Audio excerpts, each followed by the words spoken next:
quelqu'un qui a une Bible avec des caractères plus larges que ma Bible pourrait nous lire les 3 premiers versets, 4, 5 et 6.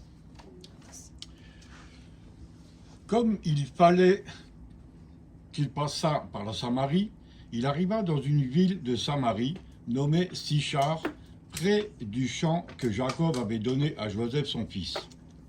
Là se trouvait le puits de Jacob. Jésus, fatigué du voyage, était assis au bord du puits. C'était environ la 6e heure. Parfait, merci. Il faudrait que tu m'accompagnes pour lire dans les visites d'église. C'est très bien. Alors, j'aimerais vous peindre un petit peu le tableau. Merci à Moïsine Greiner, qui est dans notre village à Sausheim, qui nous a fait cette belle peinture de la Samaritaine au bord du puits. Est-ce que vous la voyez là? Oui. C'est joli, hein? Oui. C'est magnifique.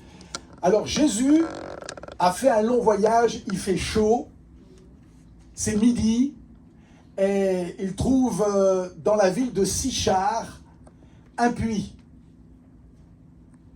Il est dit au verset 6, là se trouvait, si on avait lu toute l'histoire, mais on n'a pas le temps de tout lire, verset 6, là se trouvait le puits de Jacob.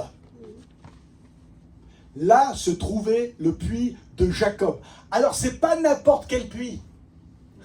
C'est le puits de Jacob. Je pense que les habitants de Sichar, ils devaient être fiers. Ils pouvaient dire, sur notre commune de Sichar, nous avons le puits de Jacob. Celui que Jacob a construit à l'époque. Peut-être qu'à l'entrée de la ville de Sichar, il y avait un panneau, c'était écrit Sichar. Vous savez, comme les villes en France qui ont un monument historique. Vous avez une tour là. Un fort, ça vient de là? Fort Bach, peut-être, je ne sais pas. En tout cas, il y a une tour, un fort. C'est pas tout le monde, c'est pas toutes les communes de France qui ont une grande tour comme celle-là. Alors, je sais pas si à l'entrée de Fort Bach, il y a un deuxième panneau en dessous qui dit « Tour élevée sur la colline » pour que les gens qui filent puissent s'arrêter et découvrir quelque chose de particulier. J'imagine qu'à Sichar, c'est un peu comme ça. On a le puits de Jacob. Pas n'importe quel puits. Peut-être que les gens y venaient un peu en touriste. Ils remplissaient leurs gourdes d'eau du puits de Jacob à Sichar. Ils pouvaient rentrer à la maison après, à Béthanie, à Jérusalem, pour dire l'eau là-dedans, ça vient du puits de Jacob. D'ailleurs, il est dit, c'est Jacob lui-même qui a donné ce puits et qui a bu de son eau, lui, ses fils et ses troupeaux. Le puits de Jacob. Quelques instants, j'aimerais zoomer. Quand j'ai lu cette histoire, c'est comme si mes yeux se sont arrêtés. C'est ça quand on lit la Bible. Seigneur, que mes yeux s'arrêtent au bon endroit. Parle-moi. Le puits de Jacob. Le puits de Jacob, pour moi, je ne sais pas pour vous, mais ça représente l'Ancien Testament. La première partie de la Bible. L'Ancienne Alliance. Les lois juives. Les règles strictes de la religion juive. La loi. Le puits de Jacob, ça représente la loi. La loi qui ne pourra jamais nous sauver. Pendant des siècles, on pensait que cette clé-là pouvait ouvrir la porte du royaume de Dieu. Les gens ont essayé de suivre la loi, les préceptes. Il y en a tellement des préceptes, il y en a même plus dans la Bible des Juifs. Ils ont tellement de préceptes, de règles, surtout le samedi, le jour du sabbat. Et il y a des gens encore aujourd'hui qui pensent, quelle couche d'orgueil, qu'ils vont pouvoir satisfaire Dieu, qu'ils vont pouvoir payer la dette de leur péché en suivant minutieusement tous les préceptes, toutes les règles et toute la loi de Moïse et des prophètes. Personne n'y est arrivé. Le puits de Jacob. Avec ma femme, on a terminé il y a quelque temps de lire et de méditer. On le fait tous les matins. Qu'on ait envie ou pas, tous les matins, 7 jours sur 7, on passe du temps avec un café autour de la parole de Dieu. Et on a fini l'épître de Paul aux Romains. Et puis il y a un petit verset au chapitre 2 qui fait mal. Il y a des versets qui font mal.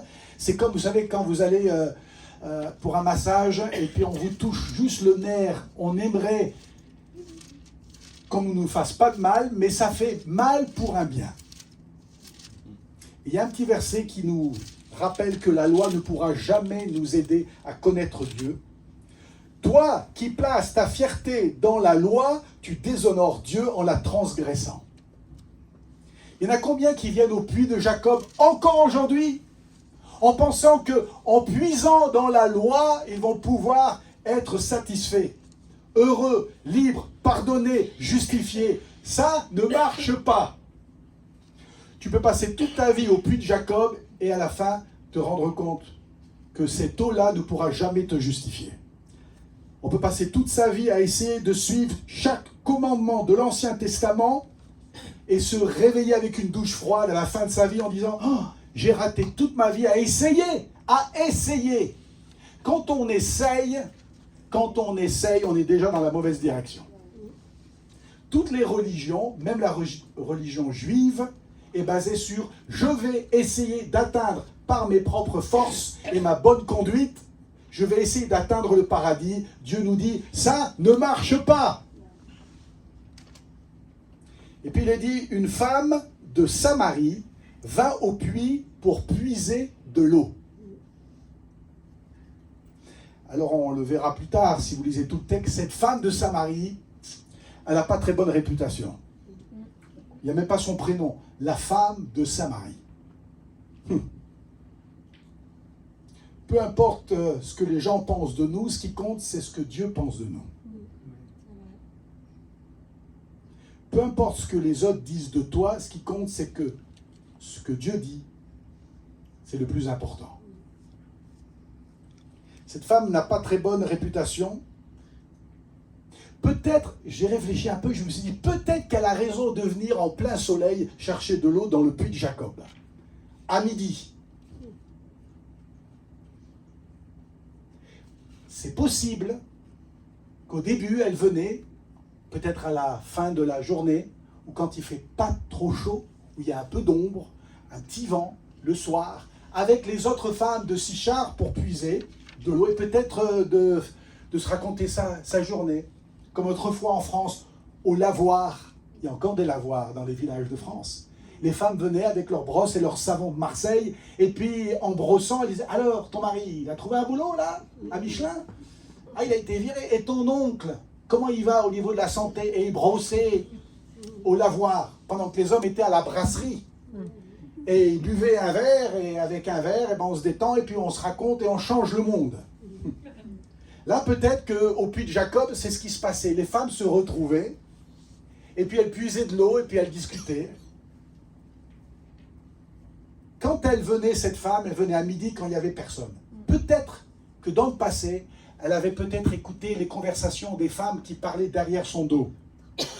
Et qui disaient, ouais, bon, on ne les compte plus maintenant, hein. Elle avait un mari, après on a compté 2, 3, maintenant on ne sait même plus combien elle en a, cette femme. Et puis, paraît-il, le bonhomme avec qui elle vit, c'est même pas son mari. Alors cette femme, quand elle entend ça, elle s'est dit, je viendrai quand il n'y aura personne. Ça, c'est mon interprétation. Parce que personne vient en plein midi pour aller puiser de l'eau.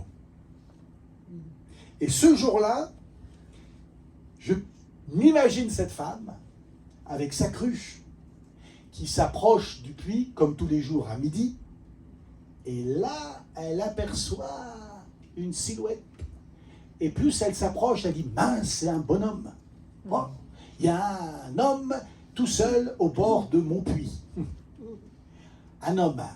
Alors elle aurait pu dire, j'attends qu'il parte, parce que déjà, je n'ai pas une bonne réputation, et le copain qui vit avec moi, s'il sait que j'ai discuté avec un homme, ça risque d'avoir de mauvaises conséquences. Et elle vient tout doucement, heureusement qu'elle n'a pas fait demi-tour. Ne faites pas demi-tour. Jésus vous attend au puits de Jacob. Il y a Jacob et il y a Jésus. Ça commence par la même lettre. 5 lettres en plus. Ne vous trompez pas. Jacob, la loi ne pourra jamais vous satisfaire. Mais dans la loi, on peut trouver celui qui peut vraiment nous satisfaire. Parce que dans l'Ancien Testament, on nous parle déjà de celui qui va donner sa vie sur la croix et payer à notre place pour que nous soyons sauvés. Au puits de Jacob, on peut rencontrer quelqu'un de plus grand que Jacob. C'est Jésus. Amen. Et le verset 10, il commence la conversation, un peu hésitant, j'imagine, parce qu'elle est samaritaine, lui, il est juif. C'est comme encore aujourd'hui les Arabes ou les Palestiniens et les habitants d'Israël, ça ne se côtoie pas bien. Ça n'a pas changé en 2000 ans. Et ils discutent, peut-être timidement au départ, et puis au verset 10, il est dit, c'est Jésus qui parle, « Si tu savais !» Si vous voulez éveiller la curiosité de quelqu'un, en tout cas des enfants, vous savez, à Noël, vous leur dites, « Si tu savais le cadeau que papa et maman t'ont acheté, ah là là, j'ai hâte de voir ton regard le 25 au matin, quand tu vas ouvrir ton paquet. Si tu savais !» Jésus, il sait comment captiver l'auditoire. Si tu savais. Si tu savais quel est le cadeau de Dieu et qui est celui qui te dit, donne-moi à boire. Tu lui aurais toi-même demandé à boire et il t'aurait donné de l'eau vive. Si tu savais. Ah, si tu savais le cadeau de Dieu. Je suis le cadeau de Dieu qui te parle. C'est un cadeau qui te parle, madame, au bord du puits. Je suis, c'est comme si, hello, je ne sais pas si on dit ça en français, mais en anglais souvent on dit, hello, oh, hello. Est-ce que tu vois, c'est moi le cadeau de Dieu qui te parle. Le plus beau cadeau, c'est Jésus.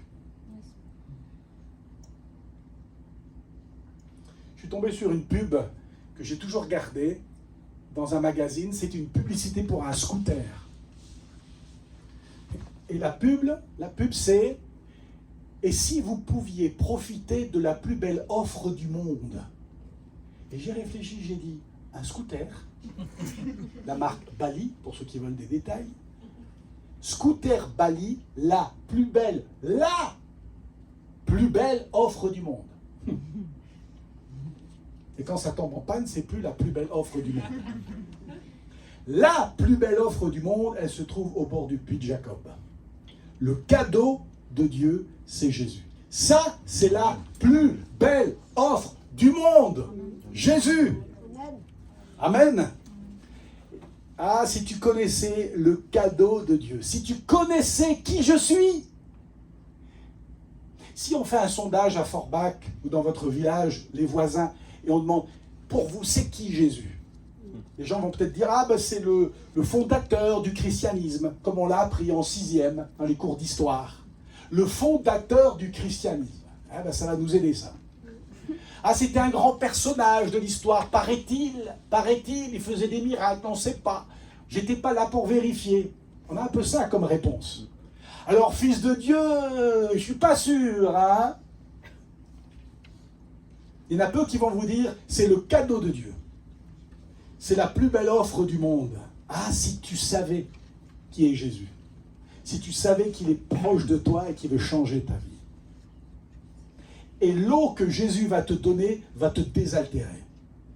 L'eau du puits de Jacob ne pourra jamais satisfaire ton âme. Et Jésus se tourne encore vers cette femme au verset 13 et il dit, toute personne qui boit cette eau-ci, là, dans le puits, aura encore soif.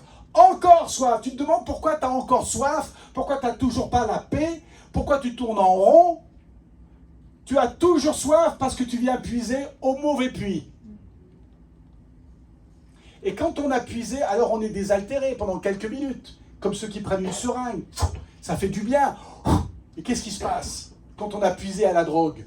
On revient et on est addict. Il y a des gens qui sont addicts au puits de Jacob en pensant que dans ce puits, ils vont être satisfaits. Jésus seul satisfait ton cœur. Il n'y a que Jésus. Toute personne qui boira de cette eau-ci aura encore soif. C'est quoi l'eau que tu bois? C'est quoi le nom de ton puits? Si on faisait passer une feuille dans les rangs, et je disais, marque le nom de ce puits, de cette eau que tu bois constamment, qui ne te satisfait toujours pas. C'est quoi le nom de ton puits? Si tu puises dans l'alcool, tu auras encore soif. Tu oublieras tes soucis pendant quelques minutes, mais tes soucis vont se multiplier. Et tu reviendras à ce même puits et tu ne seras toujours pas satisfait. Si tu puises dans le paranormal, c'est fou comment le paranormal est devenu à la mode plus que jamais en France. On était il n'y a pas longtemps dans un grand magasin pas loin de Mulhouse, c'est comme une grande librairie, et j'ai jamais vu autant de livres sur la cartomancie, sur la magie, sur l'ésotérisme. Et c'est tellement bien présenté l'emballage. Avec la petite musique de fond, les petits stands avec les livres qui montent en pyramide comme ça, et on le prend sans s'en rendre compte qu'on prend du poison.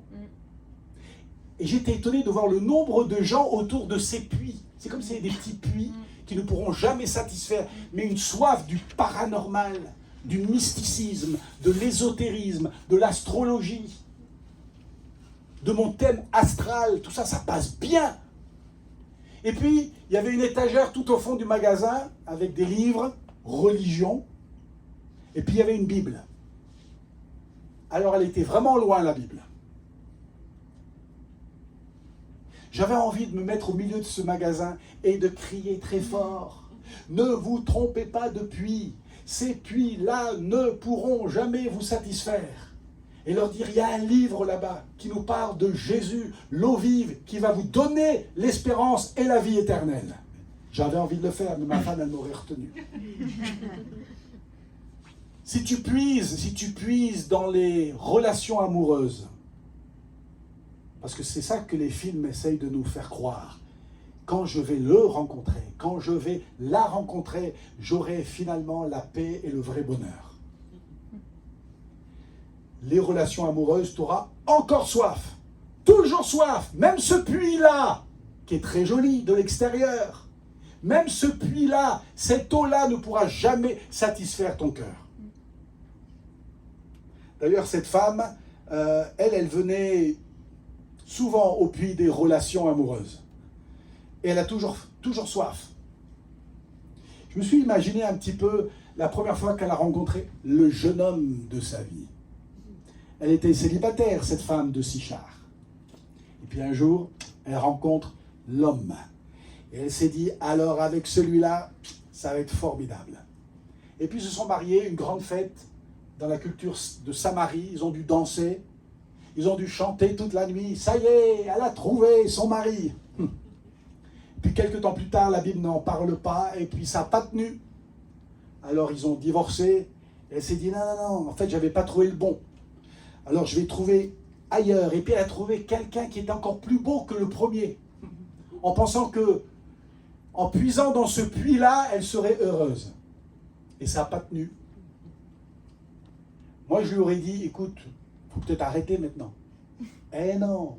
Et elle cherche un autre, parce que l'autre, il est plus intelligent, là, que le troisième. Et ça n'a pas tenu. Le quatrième, lui, il est riche, mais ça n'a pas tenu. Un cinquième, lui, il connaît du monde, c'est quelqu'un de prestigieux. Tout le monde le respecte à Sichar. 1, 2, 3, 4, 5. Je pense qu'au cinquième divorce, elle a dû dire, à mon avis, je ne suis pas faite pour les mariages. Alors, je vais peut-être prendre un gars, et puis comme ça, il n'y aura pas de cérémonie. D'ailleurs, il y a de moins en moins d'invités au fil des mariages. Ils ont tous des excuses. On ne peut pas venir. On est venu au premier, au deuxième, mais là, on ne peut plus venir. Tu en as eu 5 mariages. Et elle puise en pensant qu'elle va être heureuse. Elle a passé toute sa vie à puiser au puits de l'amour et elle n'est toujours pas satisfaite. Et ce jour-là, au puits de Jacob, elle voit, si je peux me permettre l'expression, un 7e homme. Mais ce 7e homme au puits de Jacob, il n'est pas comme les 6 autres. Jésus n'est pas comme les autres. Seul Jésus peut te satisfaire. Personne d'autre. Verset 14, celui ou celle qui boira de l'eau que je lui donnerai n'aura plus jamais soif. Si je pouvais l'écrire en gros, plus jamais soif. Tu n'auras plus jamais soif quand tu rencontres Jésus. ou quand tu rencontres à nouveau Jésus. Yuki s'est donné à Jésus à l'âge de 14 ans dans un théâtre à Paris. Mais en 2013, elle s'est rendue compte, il y a 9 ans, presque 10 ans, elle s'est rendue compte que l'amour qu'elle avait pour Jésus quand elle était adolescente, il s'est éteint. Tu peux retrouver Jésus comme la première fois. Il t'attend. Et il veut te donner de l'eau vive comme il t'en a donné la toute première fois quand tu l'as rencontré. Jésus peut te satisfaire. Je pensais ce matin à cette dame, j'ai jamais oublié, ça s'est passé il y a 30 ans, dans l'armée du salut à Roubaix, dans le nord de la France. Quand je travaillais là-haut, j'avais 17 ans, 18 ans à l'époque. Et je me souviens, on avait une réunion comme ça où on invitait tous ceux qui le voulaient à venir devant et donner sa vie à Jésus. Et puis il y a une dame qui est restée un peu à l'écart, mais qui a assisté à toute la rencontre, qui ne s'est pas levée, qui ne s'est pas démarquée. Et puis quelques temps plus tard, je l'ai rencontrée, je pense à la distribution des colis alimentaires. Et puis cette femme, elle m'a dit, j'aurais bien voulu venir, mais je ne pouvais pas venir donner ma vie à Jésus parce que j'ai fait de la prison. J'ai dit, ça c'est intéressant. Parce que j'ai fait de la prison, je ne suis pas digne de venir devant pour donner ma vie à Jésus. Il y en a combien qui pensent comme ça? Parce que je ne peux pas. Parce que dans mon passé, j'ai fait ça. Justement, parce que tu as fait ça, il te donne son amour. Amen. Dans le monde, c'est parce que tu as fait ça, tu vas souffrir pour le reste de ta vie. Jésus, c'est tout le contraire. Parce que tu as fait ça, c'est quoi ça pour toi? C'est quoi ça dans ta conscience? Là, maintenant, c'est quoi le ça? Que personne ne sait. Ça que tu as fait plusieurs fois, ça. Et bien justement, Jésus est mort pour ça. Jésus a payé pour ça. Jésus a donné son sang pour ça. Ce qui te trouble la nuit, tu dis mais c'est pas possible, mais je pensais à quoi quand j'ai fait ça? Ça, Jésus l'a payé sur la croix pour toi il y a 2000 ans. Peu importe ce que les autres à Sichard peuvent te dire, écoute ce que Jésus te dit. Je t'aime, je connais ton passé, je sais que tu as tout raté. Jésus savait, il est prophète aussi Jésus. Et il savait que cette femme avait eu 5 maris et que le 6e, c'était pas son mari. Nous, on pense que quand Jésus va découvrir mon passé, ça va faire mal. Il va me claquer la porte. Non, justement, la porte est ouverte à cause de son grand amour, parce qu'il veut nous pardonner et nous restaurer. Et voici ce que cette femme a dit quand elle a vu l'amour de Dieu dans le regard de Jésus. Verset 15, elle dit, « Seigneur, donne-moi cette eau. » Cette prière, elle n'est pas longue, hein? Mais c'est une prière qui a changé sa vie. Seigneur, donne-moi cette eau. Si tu pries cette prière, c'est le début du changement.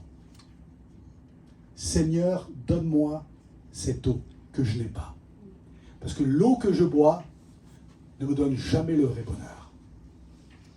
Seigneur, elle a dit. Elle commence bien, hein? Elle dit Seigneur. Parce que Jésus, ce n'est pas seulement un homme bien, ce n'est pas juste un prophète, il est Seigneur. Seigneur, donne-moi cette eau. C'est à nous de lui demander. Jésus n'a pas forcé cette femme à le suivre. Mais c'est cette femme qui a demandé elle-même. Vous savez, le jour de notre mariage, mon frère, qui était tellement heureux de voir son petit frère se marier, finalement, à 47 ans, oh là là, nos prières sont exaucées. Alléluia, Timothée va finalement se marier. Il aurait pu dire, oh là là, je ne sais pas si quand il sera devant le maire, il va changer d'avis. Et puis, il aurait pu dire à monsieur le maire, là, à Magny-le-Hongre, le 3 juillet 2021, il aurait pu dire, monsieur le maire, je sens que mon frère Timothée est un peu timide. Moi, je me suis déjà marié. Lui, il est marié depuis 29 ans, mon frère. Il aurait pu dire, j'ai déjà vécu ça, je peux le faire à sa place. Dans l'histoire des mariages, ça n'a jamais existé, ça. Moi, quand je vois quelqu'un qui ne connaît pas l'eau vive que Jésus donne, j'ai envie de prier à leur place. Eh bien, je ne peux pas. Ouais. Vous savez quoi? Même Jésus ne peut pas prier à votre place. Vous êtes les seuls à demander à Jésus, Seigneur, donne-moi de l'eau vive. Et vous savez quoi? Il va vous le donner. Et le dernier verset pour terminer, regardez le verset 28. Alors, la femme laissa sa cruche. Vous la voyez, la cruche? La femme laissa sa cruche, s'en alla dans la ville et dit aux habitants, venez voir un homme qui m'a dit tout ce que j'ai fait. Ne serait-il pas le Messie? Venez voir un homme. Elle en a connu des hommes, mais celui-là, il n'est pas comme les autres. Alors la femme laissa sa cruche. Elle laissa sa cruche. On ne peut pas avoir Jésus et la cruche. Quand on suit Jésus, il faut lâcher sa cruche. Tout ce qui a servi pour essayer de satisfaire notre âme, il faut le lâcher. C'est quoi ta cruche? C'est quoi le nom de ton puits? Tu peux tourner le dos à ta cruche ce matin et dire, je me décide à suivre Jésus pour le reste de ma vie. C'est quoi ta cruche? Ah, mais j'ai toujours eu ça, tu vois. Ben oui, c'est mon petit médaillon, vois-tu. Ah, c'est ma mère qui me l'a donné. Eh ben c'est ça ta cruche. Ah oui, mais tu vois, bon, on ne joue pas au tiercé non plus trop souvent dans notre famille. Et puis si jamais on gagne, c'est ça ta cruche. Ah oui, mais tu vois, c'est ma vie. Je fais ce que je veux de ma vie. Et j'irai boire encore et encore au même puits si je le veux. Jésus nous dit, tu peux continuer comme ça, mais tu peux aussi choisir de lâcher ta cruche et me donner ta vie. Et quand tu donnes ta vie à Jésus, c'est de l'eau vive qui va couler. Amen. Amen. C'est de l'eau vive qui va couler. Tu peux prendre une décision aujourd'hui et de dire, j'en veux plus de cette cruche, elle ne sert à rien.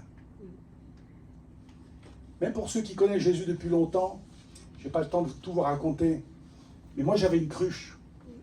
La plupart des gens me diraient, ah oui, mais ça tu peux le garder, c'est un souvenir formidable. Ça m'a pris des semaines pour casser cette cruche.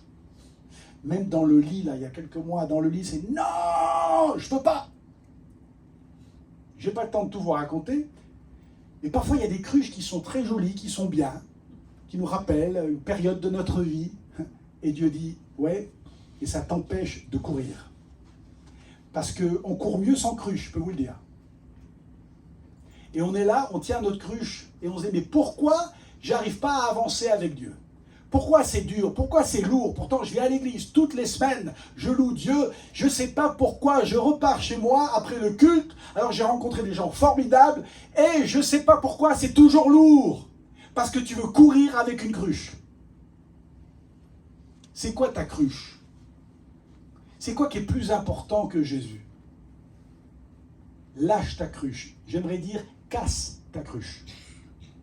Casse-la, parce que si tu la lâches et ça ne se passe pas trop bien, tu risques de revenir récupérer ta vieille cruche. Casse ta cruche. En français, on dit brûle tes ponts. Parfois, il faut brûler nos ponts pour qu'on ne revienne pas dans le passé. Et dans quelques minutes, tu vas prendre une décision. Celle que j'ai prise il y a quelques semaines, ça m'a fait terriblement mal. C'était l'une des décisions les plus difficiles à prendre.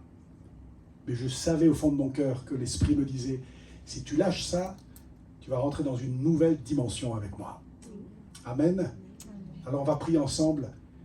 Et je vais vous inviter dans quelques instants à venir avec votre cruche. Dieu sait quel est le nom de votre cruche. Et de dire, j'en veux plus. Et Dieu va se servir de vous comme il s'est servi de cette femme. Cette femme est devenue le même jour une évangéliste, une missionnaire à Sichar. Elle a dit à tous les habitants de Sichar, parce qu'elle était connue, hein, femme de mauvaise vie. Mais ce jour-là, elle avait un bon message à dire. Elle a dit, il me semble que j'ai rencontré au bord du puits de Jacob le Messie. Elle est devenue une missionnaire pour Jésus dès le premier jour de sa rencontre avec lui. Si tu lâches ta cruche, tu vas pouvoir courir dans ta destinée. Ça, c'est une parole pour quelqu'un ce matin. Si tu lâches ta cruche, Jésus ne va pas te la prendre. Tu peux la garder pour le reste de ta vie et mourir avec ta cruche. Mais si tu lâches ta cruche, tu vas pouvoir finalement rentrer dans ta destinée. Jésus ne force jamais la main. Cette femme a compris, cette cruche ne sert à rien. J'arrête de puiser, j'ai rencontré l'eau vive, Jésus. Amen.